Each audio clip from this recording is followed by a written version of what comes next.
Welcome to No Small Roles. This is the show where I speak with fellow actors about their careers and about some of their smaller roles in big movies and TV, and how those roles were, in fact, not at all small for the actors who played them. Today's guest is the amazing, fearless, uber professional, the definition of a working actor, Camille Chen. Hi. Who also happens to be my sister-in-law. Yeah. Yeah, did you know that? Yeah, you Why- married my brother. Why were you talking like that? What do you mean? What? No, at the beginning of the podcast, that wasn't The announcery thing? Yeah, that wasn't your voice. That is my voice, Camille. No. That's how I talk. I only around you do I not talk like this. Okay. So, welcome, sister-in-law. Thank you for doing this. Thank you for asking me, and I can't believe I wasn't your first guest. No, in my heart, you were my first guest. No. I told you I wanted to get better before I had you on. You know Camille from a million things, including Studio 60, Without a Trace, Ghost Whisperer, Numbers, Law and Order, Private Practice, Grey's Anatomy, Californication, CSI, Royal Pains, Parenthood, American Horror Story, Grimm, Two Broke Girls, Bones, MacGyver, Lucifer, Criminal Minds, Game Night, Shameless, Insecure, Dirty John, Station 19, Renfield, and most recently, Suits LA. Wow. Ooh, that's a lot. Crazy hearing all those. And that's not all of them. That's just like a small piece. So it's a good number of them, but you've done a whole lot of stuff. Now, before we get into it, I want to ask you one very important question that I ask everybody, including Celeste. Grilled cheese with or without tomato? With. Okay. And I know you and my brother are super fancy cook people. Like, you're always cooking and really good. I am. He's really good too. Just in case he sees this, he's really good too. Oh, yeah. He's great. He did make me a very delicious scramble this morning. Yeah, with like eggs in it. Vegetables. Right? Yeah. Yes, gross. But I imagine your grilled cheeses, though, you could never settle on like a Kraft singles with the wrapping. I like American cheese. Oh, you do? Yeah. I like a Kraft. I actually prefer that over cheddar for a grilled cheese. Okay. I respect you now. Okay. But there is a fancy American cheese that I get at Whole Foods that's really fucking delicious. At Whole Foods. Yeah. Let's see. Well, would you ever use Wonder Bread or like a store brand wheat bread? Yeah. I like white bread. We have Wonder Bread in our kitchen. Okay. I didn't. You guys are just so fancy with your food. You're making me seem like a snobby. No, you're not snobby. You're not snobby. You're not. I do love food. Okay. Yeah. Now, you are a very practical, professional, organized person. So I have to ask you, why? Why are you an actor? Because you're like smart. I mean, what does that mean? That I shouldn't, like, smart people wouldn't choose this profession? No, obviously there's a lot, and the other people I've interviewed are very intelligent as well. But you're just such a, and not to say they aren't, but you're such a practical, reasonable. Yeah. So why do you do this? I don't have a choice. I feel like I just love it so much, and it makes me happy, and it's fun. Keeps things exciting. I don't know. You were born in Taiwan. I was born in Taiwan. And then you came over here at what age? When I was 3. When you were 3, and you lived in Texas? We moved to Dallas, and then we ended up in Houston. And what's your social security number? No. Okay, you're not. Okay. No, I'm not gonna. Blood type. Just blood type? B positive. Okay, cool. Yeah, I am. I'm trying. What's yours? You're bringing me down. No, I'm kidding. I don't know what my blood type is. I don't know. I should know. You should know that. I know. If the Capucine knows it. She's in charge of me. Have you had a colonoscopy? I have. I just had my first one. Oh, how was that? Let's talk about that. It was fine. Yeah, it's not that bad. Yeah. It wasn't that bad, I thought. The what? The prep? Sorry, young people, you'll get there. Well, I didn't drink the liquid. I Oh. opted for the pills. Oh, I never did that. Okay. I learned about the pills were an option because apparently the drink is kind of gross and you have to like drink it all day. I heard that pills are not as effective though. Oh no, I Okay. pooped a lot. I mean, Okay. actually, I did not know that you could pee out of your butthole. That's so good. Yes. Right? Yeah, that's awesome. Yeah. And then at one point, because you're allowed to have Jello. Okay. Oh, I didn't know that. Really? Yeah, you can have broth, like clear broth. So I had some broth and juice. Okay. And water, obviously, I like Gatorade, but nothing that's red or orange, right? Okay. But you can have Jello. So Christian got me green Jello. Okay. And I peed green out of my butt. I never looked back, so I wouldn't have noticed it was green. That's gross. No, very important acting notes for everybody. You can pee green out of your butt. Well, now if I ever have to audition for a role where like an opposite Exorcist type role where instead of the yeah, I'll know how it feels. Okay, that's really cool. Okay, so you came over from Taiwan, and you live in Texas, and then at what point were you like, I want to be an actor, or it was just always there at age 3? No, it didn't start till freshman year of college, I think. Okay. I think, well, I was in choir in high school. Me too. And you were? I was. Yeah. You never sing, though. In the shower, I do. Was Christian? You guys are so good at singing. I don't sing around you two. Christian's so good. I know, you are too. I don't. You guys are good at singing. Yeah. I was in choir in high school, and then my choir teacher suggested that I audition for the annual musical, the school musical. Okay. And I got the role, but also nobody else auditioned for my part because that helps. We did a chorus line. Oh, one singular sensation. Yeah. And there's an Asian character, Connie Wong. So what did you play? I'm sorry. So I got the part, and it was really fun, but I didn't think it could be a job, a career. So that lit the spark a little bit? No. Not really. Okay. I mean, I enjoyed it, but I wasn't like, I have to do this. And then in college, a friend of mine who it was, and I don't know if he does stunts anymore. He's doing a lot of directing, but he was a stunt guy. He said, you should try to get paying jobs. All you have to do is take headshots. And back then they were black and white. And I took was the late 50s. Is that right? How old do you think I am? I don't know. You're more mature than I am. So I assumed you're like at least 20 years older. So, okay, I'm off. Yeah. Okay. You're way off. All right. But I am older than people think. Okay. Older than, we won't, I'll look it up on IMDb. Look it up. We need to figure out how to take that off of IMDb. Oh, is it? You can. Is that on there? You can? Yes, you can. How? I'll tell you later, but it's in IMDb Pro, and there's a way to do it. Oh, yeah. My birth year is on there. Oh, gee.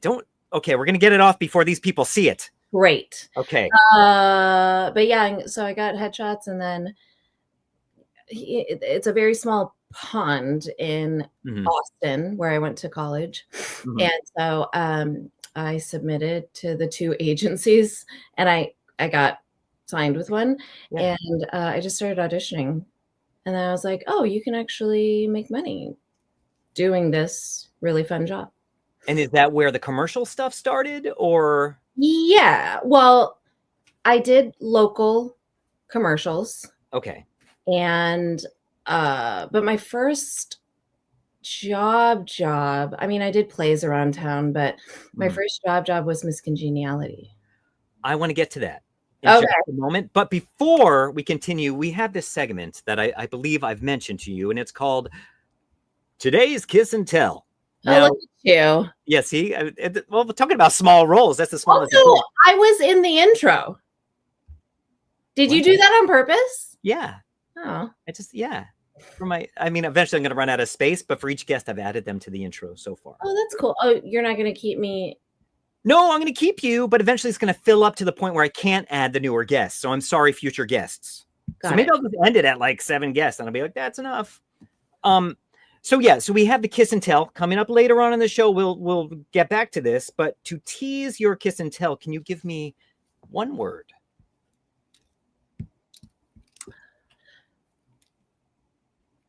One word? One word. Oh, sketch. Sketch. Okay. I'm writing it down because I have no memory. Okay. All those years of drugs that I never did.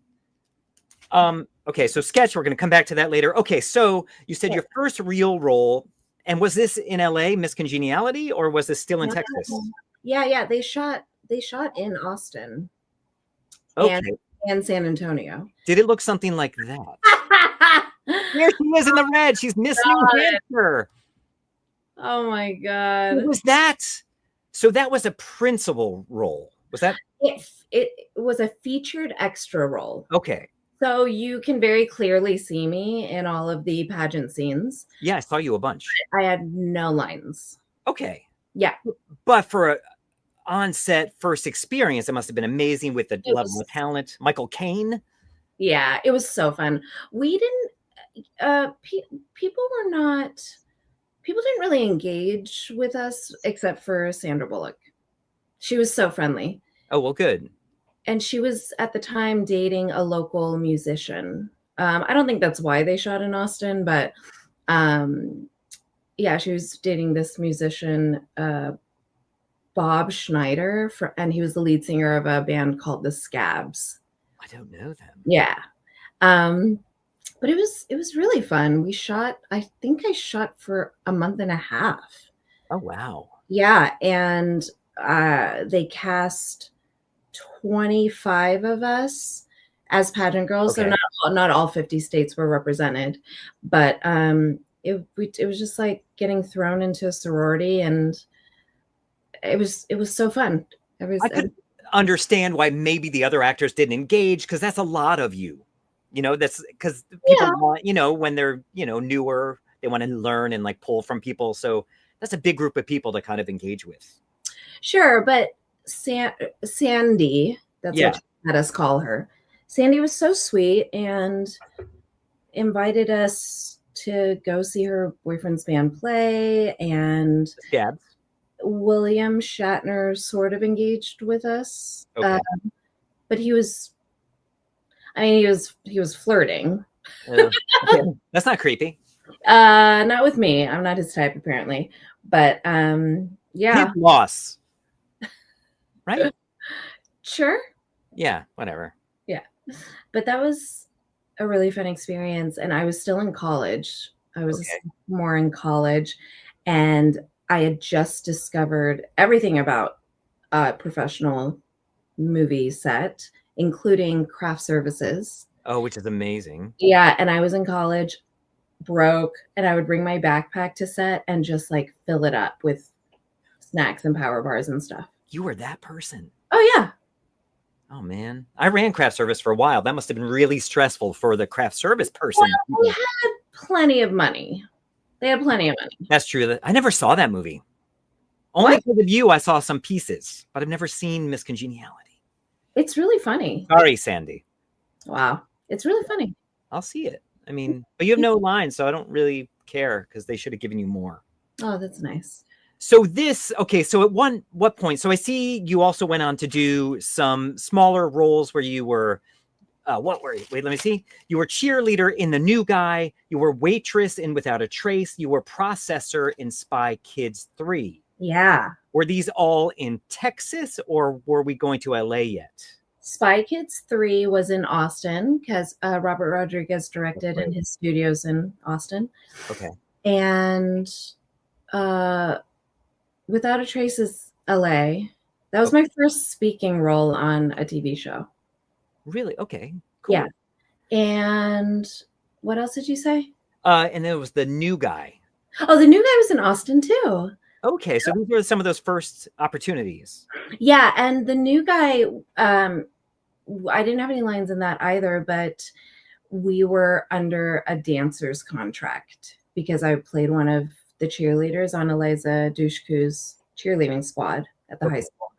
And we had 2 weeks of choreography camp. Like, we had to learn a dance routine and everything. So Cool. got paid a little bit more for that.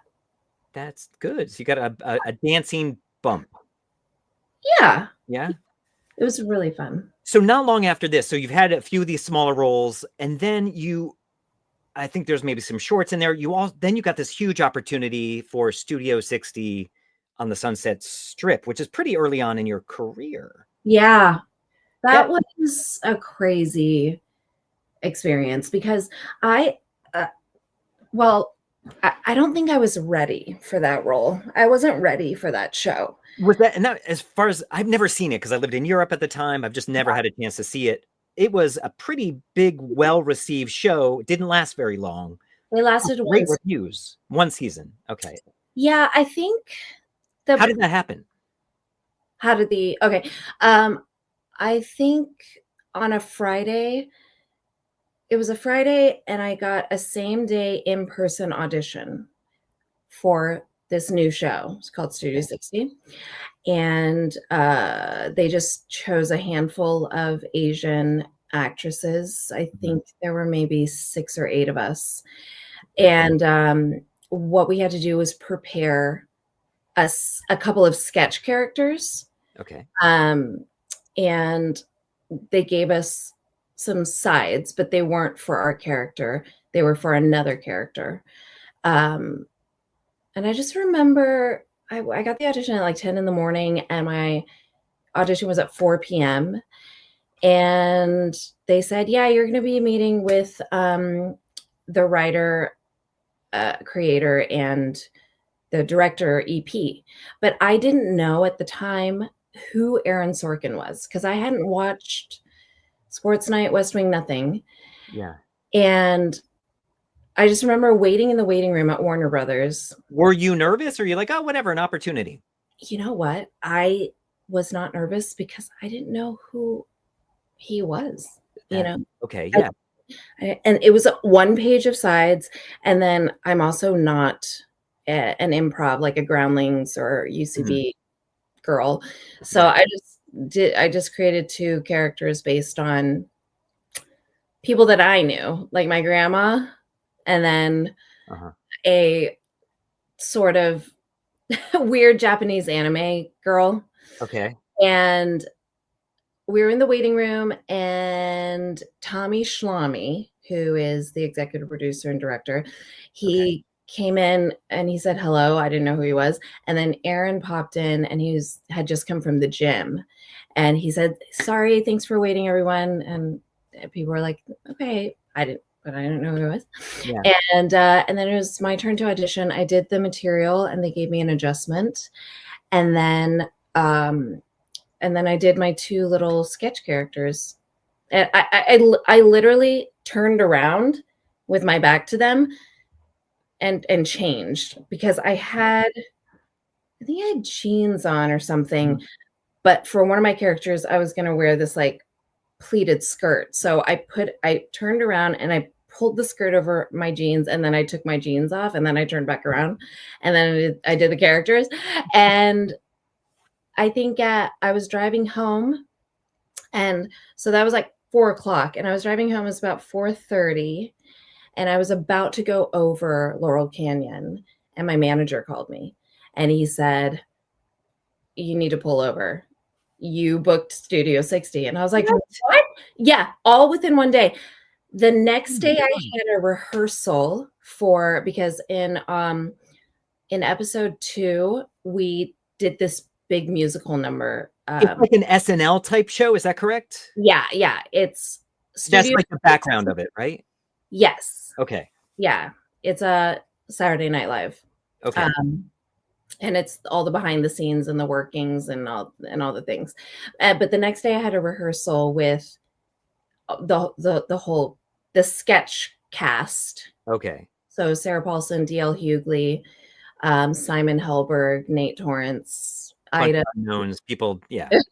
I know. I just got thrown into it, and then I had a photo shoot because they had to take poster. You know, they had to make. Oh yeah, they had to make. Oh my God, look at me. Oh my These God. are the only photos I could find, but there it is. Okay. Yeah, because they had to make the posters of all the Oh, actors, you yeah. know, in the building, and then I shot my first day on that Monday. Oh my.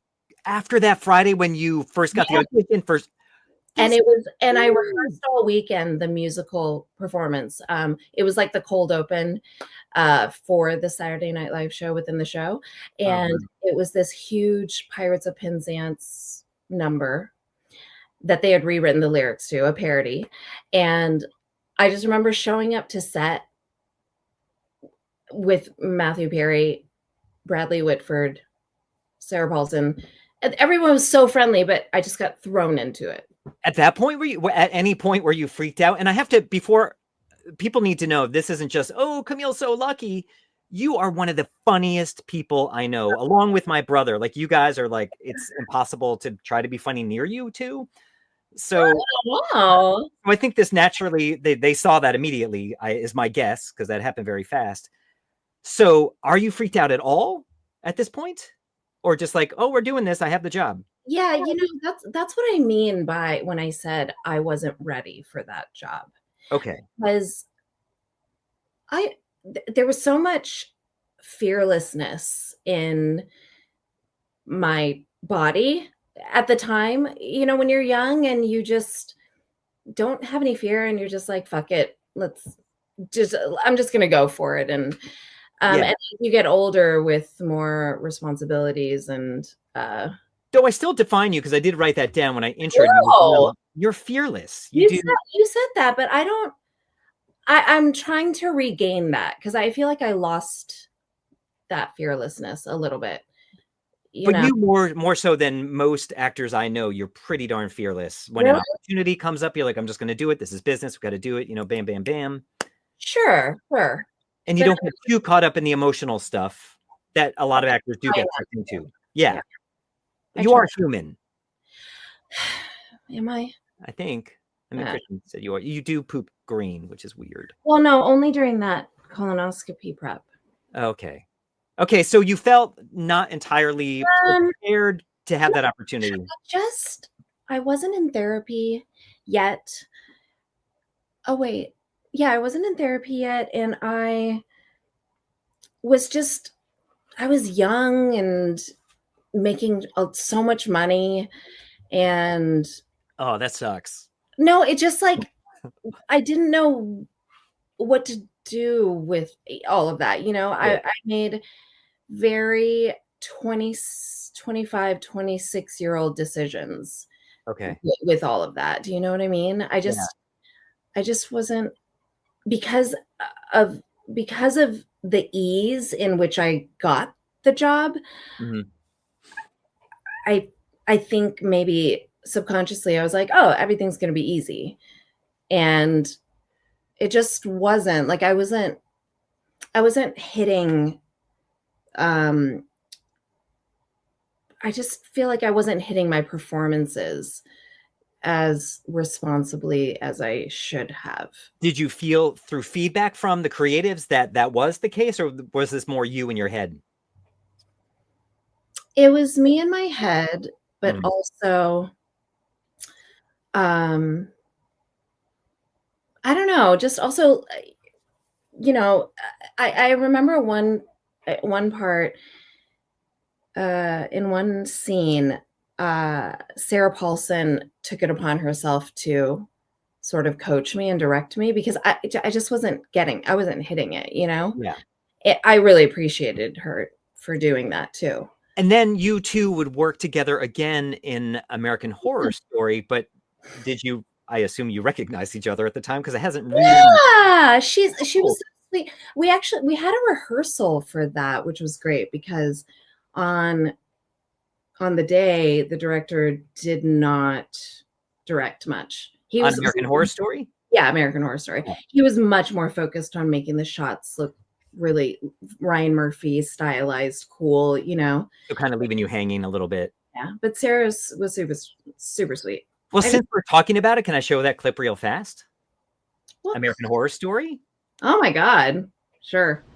I will certainly ask you about your notorious nail-to-the-cross prison interview with Madoff.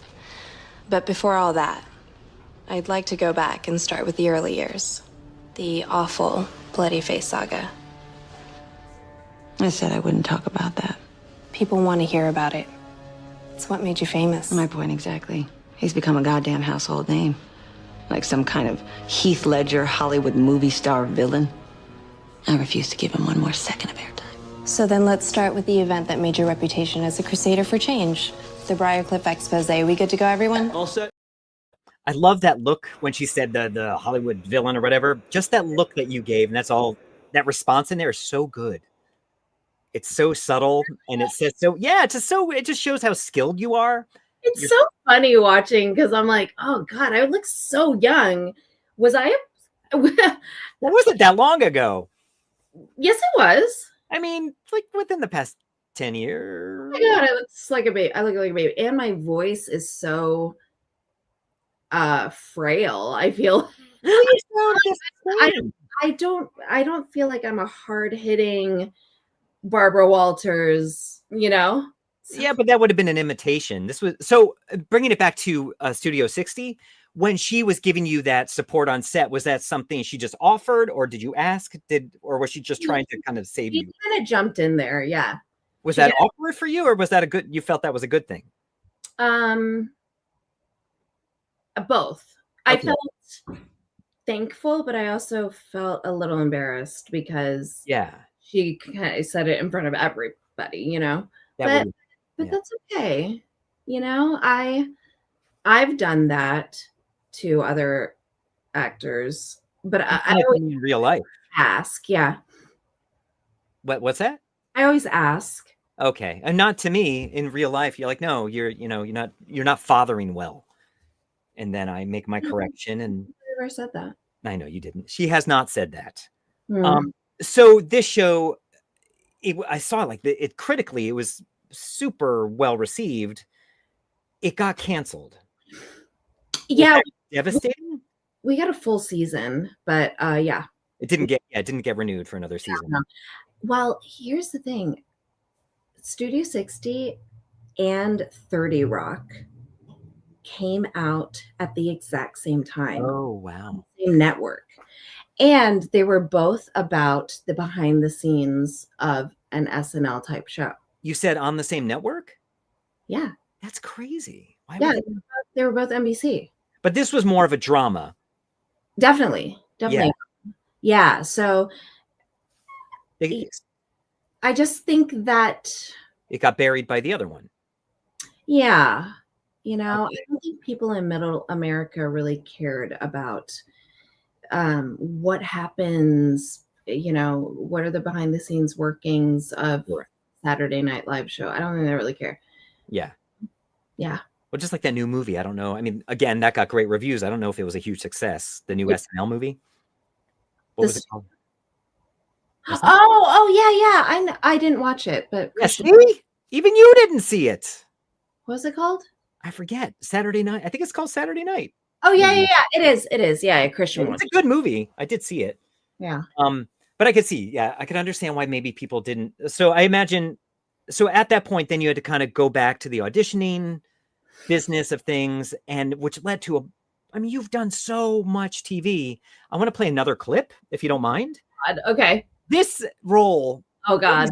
It looks like it must have been so much fun. And knowing you, I get to see you just ate this up. But I want to check this out. This is Law and Order. You want it. You want this. Don't walk away. You can have it. Just help me. I'm sick. That's amazing. How did this? I'm even shocked that this. obviously there's nothing too much there. You're so good. Oh my God, it was so cringy. No, like in a good way, because I'm surprised that was on network TV though, because it is pretty risque for network TV. I know. And you know that character is based on a real person. Oh, I didn't know that. So I know for Law and Order that they rip from the headlines, right? And they might elaborate or exaggerate a little bit. But yeah, she was called the hipster grifter, is what they nicknamed her. And her name, I forgot what her name is, but Korean girl who like swindled a bunch of guys for money, including on the show one of the series regulars. What's his name? Sister. Yeah, because and that was the first time I learned that one of the series regulars got written a personal storyline. So it wasn't just about the case of the episode, like he and I started dating. Yeah, I did. I was going through and I saw that as well. Yeah. Are you saying that that's not a typical thing that you would see, or you didn't realize at the time that's done? Not for procedurals. No. Okay. But now they're starting to do that. And I would actually watch a procedural, NCIS Origins. And there's another procedural where they're kind of changing the format. It gets you to stay engaged, I guess, to go on to the next episode and keep on returning, because there's a God, that was crazy. That was my birthday. Was it fun though? Were you like, oh my God, you eating that up? Because it looked like you were just like, I'm just gonna go for it. Oh my God, it was so fun. Okay. Yeah, I could see, knowing you, the joy you were having. So there's one thing where I think a lot of, if anyone asks me, they're like, oh, your sister-in-law is an actor too. I'm like, yeah. And like, what do I know her from? I'm like, just like when someone asks you that, like, what do I know you from? I'm like, I don't know. Like, I don't know what you watch, but everyone knows you from your role in Grey's Anatomy. Really? Yes. Because everyone knows, like, that episode is seared into people's heads as the field hockey team gets. Oh, that flag football. Wait, I think most people know me from Law and Order. Oh, from the clip I just showed? Yeah. Oh, I don't know, but the one that people seem to know that I mention is this. Oh God. You guys don't love me. I'm a girl who's down with flag football, so you think you love me. Plus we got struck by lightning, so that's nice. You made her cry. She's crying because everything's changed. Hey, lightning struck and everything changed. You were her team. She was one of you, and now you're looking at her differently. No. I'm crying because I'm worried about Warren. That no is totally you. That's just you. No. Oh man, that was really fun. And Warren ended up being like the least attractive guy on the team. He was like the bald guy, right? Yeah, and so the other guys are like, Warren, you pick Warren? But he's bald. I had to cut that out just for length, but yeah, it's so rare. That was so I remember, because of a conflict, I think they crammed all of my scenes into one day. Oh my God. I think, yeah. And I think it was like 5 scenes or something. So I worked all day, like 16 hours straight through. That's a lot. I like that better than waiting around, but it's such an emotional role. Yeah. Also, the other thing is, I was always crying. I don't really do that anymore, but I'll cry. But I just remember, so I was emotional all day. Mm-hmm. And it was the last scene. We had been working 16 hours, and it was the martini shot, which means the last shot of the day before we wrap. Mm-hmm. And the coverage was on me, and I could just tell, like, everybody wants to go home. And so we did the first, we did a take, and I was kind of pushing because I'd been crying all day and it just wasn't coming. And so the director, yeah, the director popped his head in and he was like, "Hey, Camille, I know you've been waterworks all day, but I'm going to need some tears." And then he popped back out and I was like, "Well, you just fucked yourself because You said it. they say we need, or the second it's written, like tears start to stream." It's Falling. Yeah. it's I really enjoyed working on that show, but there's a different way to get the emotion out of an actor besides saying we need you to cry. Like you dry up. There's no Totally. You know. I had one of those last year. I was just like and they're like, "Oh, can we do more tears for this?" And I'm just like, it's not naturally, I can't force it. Yeah. And then the makeup came in and tried a tear stick, which didn't work.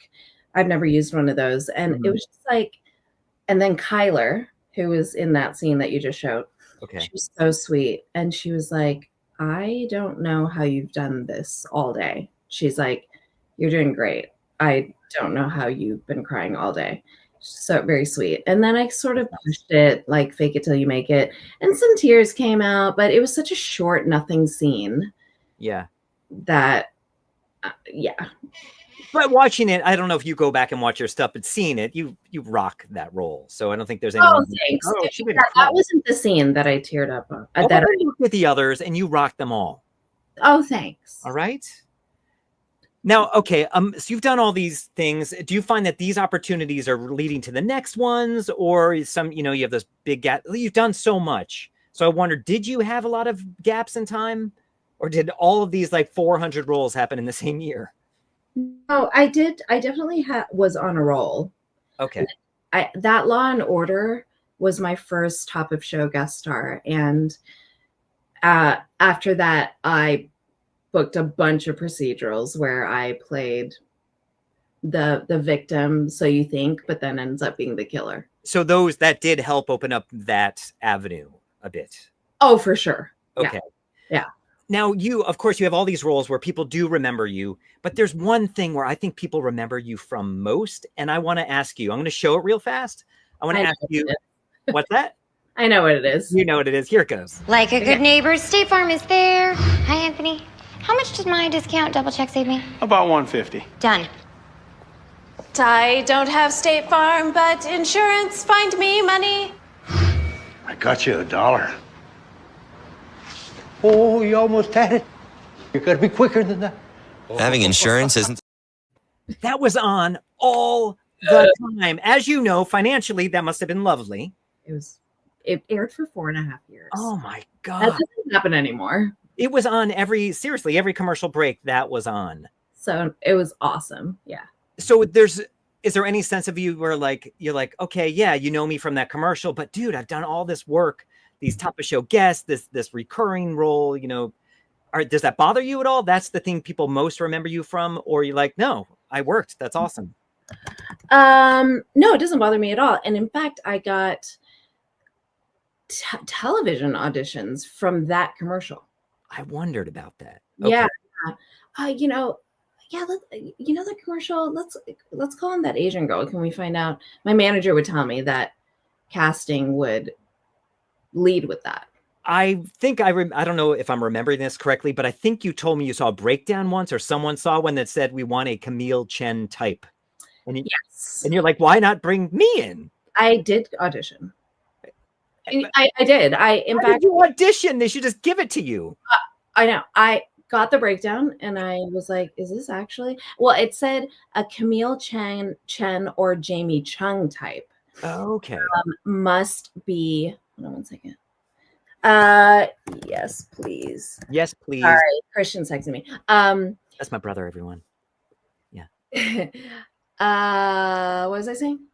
You were saying they asked for Jamie Chung or yeah. Is it Camille Chen or Jamie Chung type? Which at the time, Jamie and I are friends now. Yeah. But at the time we knew each other, but we weren't friends.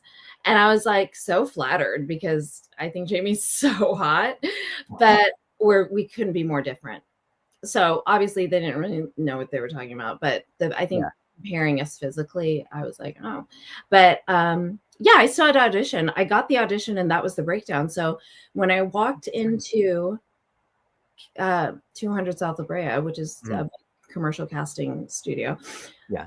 all of my Asian girlfriends, because they were specifically casting Asian, all of my Asian girlfriends turned and saw me, and they're like, oh, why the fuck? They thought that I had a conflict, which is why I was in the breakdown. like a replacement. Okay. And I was like, they said, why are you auditioning? And I was like, I don't know. But I had to audition, and then I got a call back, and then I booked it. Oh, okay, good. What one was that? What commercial? Oh, and then I couldn't shoot it. What? Yeah, it was for Canada Dry. Okay. I couldn't shoot it because that week it rained in LA, and I had booked another commercial, and so they had to move that shoot. So the other commercial was in first position, so they had to move that shoot, and then it conflicted with the Canada Dry, so I didn't even get to shoot it. And for those who don't know, first position means they had you first. They've reserved you. They booked you. Deal. Yeah, they've already closed the deal. Oh man. Well, how nice though. But that sucked for them. So yeah. Funny. I don't want to keep you forever, but I do have a few more questions for you, if you don't mind. No, I have till 12:30. Okay. What time is it? Oh, good. So I'm gonna take my time then. Okay. Okay. So I, like you said, the commercial opportunities led to other opportunities. Now what do I want to ask you? Okay, so you've gone on to do some movies. I want to ask you actually an advice thing. Okay. So you have gotten roles that require a little, I'm not going to play a clip, but require a little less clothing than anyone's ever asked me to play, because no one wants to see that from me. How do you know when it's a good time to say yes for a role like that? How do you know you should take it versus you should not? Should or should not? Yeah. How do you know how to make that decision? Oh, okay. Well, you said nobody wants to see you naked, right? But they've never seen me naked. Capucine's never seen me naked. Facts. Go on. Yeah. They're not allowed to ask you to take your clothes off in an audition, and this was back in when it was in person. So they never saw my body. So that's really interesting. So if you watch Californication, I really like this about the show, but a lot of the women do not have perfect bodies. Mm-hmm. Like I remember there's this one girl who was recurring, and one of her boobs was very clearly bigger than the other, which is normal. Yeah. But yeah, I kind of like that about the show, that everybody looks very real. So I'm just making the point that they didn't know if I had a nice body or not. You know what I mean? When I auditioned. When you got the opportunity, though, were you like, yeah, I have no problem doing nudity? Or you're like, I love this character? And I know it's weird because I'm your brother-in-law. Obviously, I saw it way back when. I've not gone back and rewatched it. But was that, you're so good in this character, but was that difficult do you have any problem with that? Like for me, I'm like, I could never, maybe the opportunity was great, but I'm so shy. But but like I said, the fearlessness. I was definitely nervous. Yeah. But the material was so funny. So funny. It is so funny. That's really what made the decision for me, because I didn't have to be into it. Like I didn't have to be like into the sex and very sexual, or you're like on the phone and doing text and stuff, right? I'm on a BlackBerry. Okay. Sending work emails, and I'm completely not engaged. It's so funny. Yeah, and so I ask him if he minds if I multitask. Okay. And then when he asks me if I want to have an orgasm, I'm like, you know what? I'm good. There's so much work to do. So I think that's what made it fun for me, because I didn't have to pretend to be. Yes. Yeah, of course. Jeanette. Yeah. And so did that lead to other opportunities? Did that have an influence on your career? Okay. So tell me about that. I got my first straight offer because the executive producer of Royal Pains, saw that Yeah. and thought I was so funny. And that was my first straight offer. Wow. So it was a good choice. Yeah. For you. Yeah. Okay. It's so good. I don't remember. I know I saw the Royal Pains. What was that? What did you? I played an alpaca farmer I don't remember. who was married to Julie Benz, a lesbian alpaca farmer. Okay. Married to Julie Benz. Meredith Hagner played my stepdaughter, Julie's daughter, and now she's everywhere. Meredith, she's had her second baby. What was she in? Was that Search Party? I don't know. Yeah. Okay. But she's in some movie now called Monkey something. Oh, The Monkey. Is it called The Monkey? There's Anyway, a movie. I saw The Monkey. she's hilarious. I don't think it's that then. Okay. Yeah. Anyway, but yeah, we shot in upstate New York in the summer. It was so hot. Did we see you then? Did you say hi to us when you were out east? Was I with Christian at that point? Yeah, because you were with them during. I know you were with them during Californication, and that was after Californication. Oh, whoops. Yeah, sorry.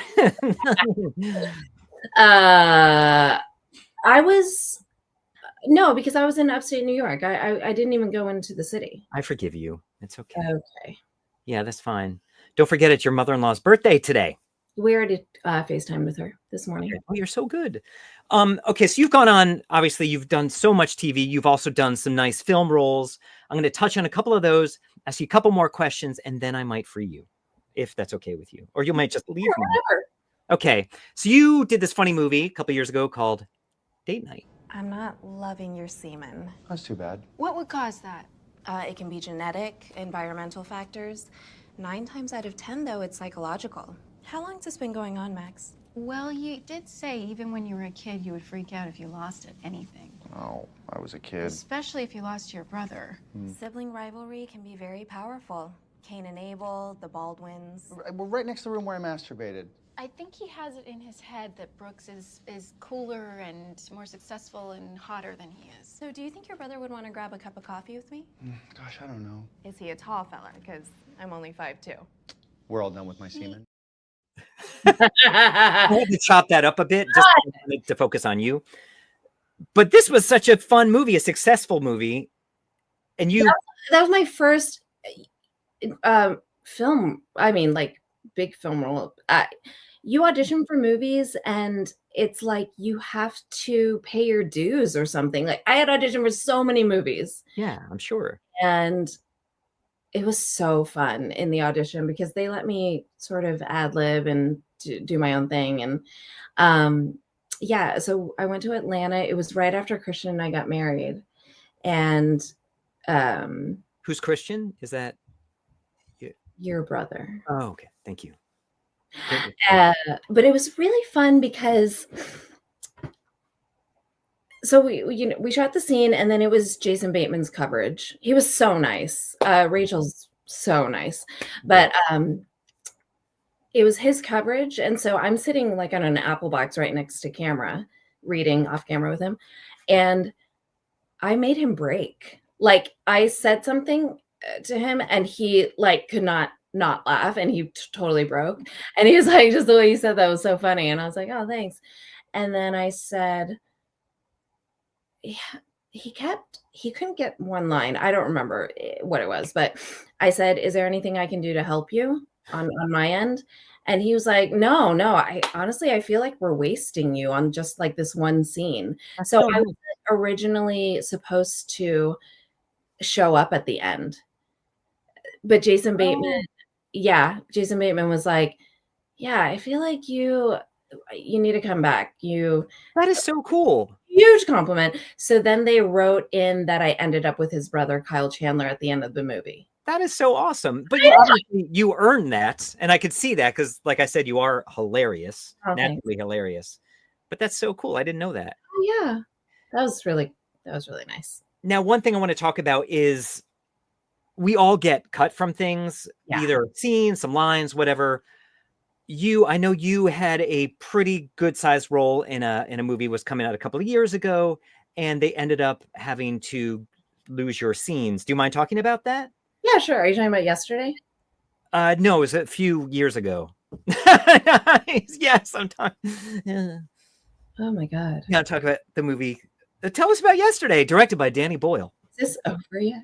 Oh, it's all over. That was so fun because I was pregnant, but nobody really knew. Yeah, I was very newly pregnant. Oh yeah. Maybe just in case people don't remember what that is. You can see me in the background of the scene where Kate McKinnon has him over to her house. You played her assistant, correct? Yeah, so I played Kate McKinnon's assistant, and she was this big record label producer. She was so sweet, very like pretty shy. Yeah, it's very sweet. And yeah, but I was newly pregnant, and I booked this job, and they shot in London. So I got, per SAG, they have to fly you out first class. That's amazing. So I flew out first class to London, trip by myself. I went to see a show on one of my days off. I shot with Kate McKinnon, and it was amazing. And then when we came back, we shot at this very historical house. I think they call it like the Wave House or something, but one of the Beatles used to live there. Oh, wow. I think it was George Harrison. It's in Malibu. But I was with you in Lake Winnipesaukee. Remember. I got a text. I got a text from this random number that looked like a foreign number. Yeah. And I was like, what is this? And it was a text from Danny Boyle, the director of Train Spotting and Shallow Grave and so many amazing movies. I wonder if I have it. You still have it? I remember you telling me that, and I was like, oh my God, that is so sweet. And you deserve that. We don't get that. We never get that, though, which is was amazing to see from someone. Oh, yeah, I have it. Okay. Yeah, share that, please. It says, Camille, I'm so sorry to write and tell you that we had to cut your scenes in yesterday. And I love that he wrote this. The film we shot in Malibu and London last summer. Like, I'd forget. Oh, that. This was purely for length reasons. Your own work was excellent, and it was a pleasure to have you around. Oh. The film was too long and had too many little delicious avenues that we had to seal off. I hope all continues well for you and that we meet again someday. Best wishes and apologies again, Danny Boyle. That's amazing. What? That's so cool. We don't get so that. Nice. It's almost better than being in the movie. Right? It's and even though I got cut, I still get residuals. Oh, that's great. Yeah. Yay. Maybe this will point out to them that you shouldn't, and they will get the money back. Wow. Yeah. There was something I was cut out of, and I still get residuals too, and it's been lovely. So I'll take it. But thank you for sharing that story. I thought that was the coolest thing. Now, again, I don't want to keep you forever. I want to play one more clip of a big movie you did where you played Awkwafina's, am I saying Awkwafina's sister? Yeah. And again, I have to trim these scenes down just so I can focus more on you. But here is Renfield. You guys been back for 4 months. What have you done about the Lobos? A wiretap, subpoena, a fucking parking ticket, a hard stare across a diner. I am just as mad about what they did to Dad as you are. I want revenge just as bad as you do. But every day I force myself to swallow that anger so I don't fuck up my investigation. And if you cannot learn to let that go, you're never gonna get the justice that you want. You're not the only one who lost a dad here. But it always stresses me out when you're walking towards those chairs. Listen, I had to hug the wall, okay? I'm like, don't hit the chairs. Does she see them?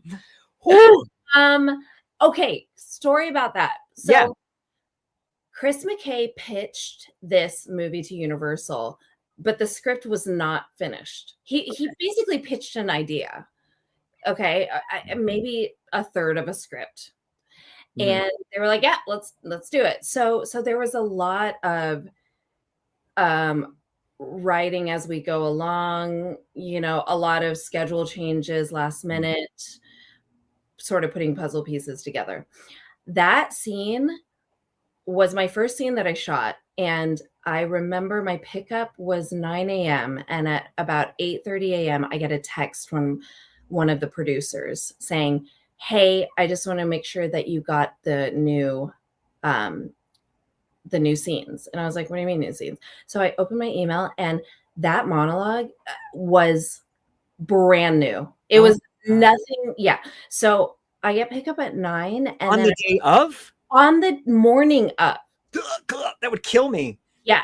And it was a monologue. Okay. So I get picked up at 9, and I'm like just trying to memorize this new material. I get into hair and makeup at 9:15, and my set calls at 11. And I'm just trying to memorize this monologue. Thank God I have a good memory, because and they were also very impressed on set. The writer and Chris, the director, were like, you're doing great for So they realized they put a lot upon you in that moment. They totally acknowledged that. Yeah. Wow. Looking at it, and because I think you're great in everything you do. Looking at it now, are you like, oh shoot, I wish I had more time with that to have done something different? Or no, because he gave me different things to work with. Chris was great. Because like I said, I think they were just figuring out the movie as they went along. Yeah. So they weren't sure how compassionate or how stern I was going to be in the final edit. You know, they weren't sure how they wanted to create me, you know, or yeah. So he gave me different things to play with, which really helped. Like, now I want you to deliver it like you're a drill sergeant. Now I want you to deliver it like you really have love for your sister. Now I want you to deliver it this way. So that was, I appreciated that. And that's how commercials go too. It teaches you not to be locked in and be flexible. Yeah. That's really cool. And then, I mean, it's such a fun movie. And don't the bad guys like hold you captive? Don't they kill you? And then they bring you back? Is that right? Yeah. I was glad you came back. Spoiler alert. So any advice that you would give any up and coming actors? Some advice has come out of this, but anything specific you wish you had known going into the business? Gosh, I think I always say this quote, and I need to remind myself of this, and this goes back to the fearlessness thing. But I love the quote, leap and the net will appear, because, the worst thing that can happen is someone says no, or you suck, or, but make a big choice, a specific choice, and just go for it. But another piece of advice that someone just told me, a casting director came to be a surprise guest in my acting class, and a big casting director. And she said, if you have a day job, keep it. And she said, and this isn't to say that you're never going to book a role or you're never going to book your TV series. Yeah. I'm not saying that. I'm saying that when you have shit going on and you have a life, it takes the preciousness out of booking, out of the audition. And she was like, because honestly, we can smell that desperation. Sure. We can smell the need and the desperation. And then you're just not in the scene with, it's not about the work. It's about, oh God, I need to book this to pay my electricity bill. So she was like, keep your side hustle. And there's no shame in that. She has friends who have been series regulars forever who have side jobs, You were for a while, you were catering like burritos for sets and stuff, weren't you? Well, that was during the strike. Okay. Oh, that's right. Okay. There's people on the strike line. Cool. Yeah. Do you have a hocus pocus, something you do before you hop on a set, some sort of routine? You're like, this is going to get me in the zone, or not? Not really. I like to exercise if I can before, Okay. just kind of get some nerves out if I have nerves, but not really. You never seem to have nerves. Well, that's funny. I do, You but don't show them ever. I don't. Like the time we were at the lake and you got this like last minute audition. I'm like, oh, I don't have any of my recording stuff. And I think I got an audition around the same time. And You just, read, "Let's go do you it." read with me. You read with me in the laundry room. I remember. You were so casual though and so non-stressed by I it. did it. I know. Because no casual, no stress. I honestly felt like I was like, I don't think I'm gonna get this anyway, just because Those are the ones we get. Yeah. Yeah. But also because I think there's laundry detergent behind my head or something. Yeah. But, yeah. Maybe that's what sold it. Now back to today's Kiss and Tell, brought to you by The Ejectables, another YouTube show. Now you said the word sketch, I believe, earlier. What is your Kiss and Tell? Okay. Because it's about Studio 60 on the Sunset Strip. I just burped, sorry. Gross. Because it was based on a sketch show. That's why I said sketch. Okay. Oh, okay, that was good. It made sense. Thank you. So I didn't realize until probably 13 episodes in, maybe 11, that there was so much pressure coming from the network on this show. It was a very expensive show to make, if you even just think about the cast. Yeah, that's what I'm thinking about. Yeah. But also, we had 2 stages at Warner Brothers, and one of them they made into the SNL studio. Sure. And the control panel for the television show, like to do all the cues and the lights and actually worked. Like you could actually run a TV show from that panel. Yeah. It's just a really expensive show to make. There was a lot of pressure. They weren't getting the viewership that they needed.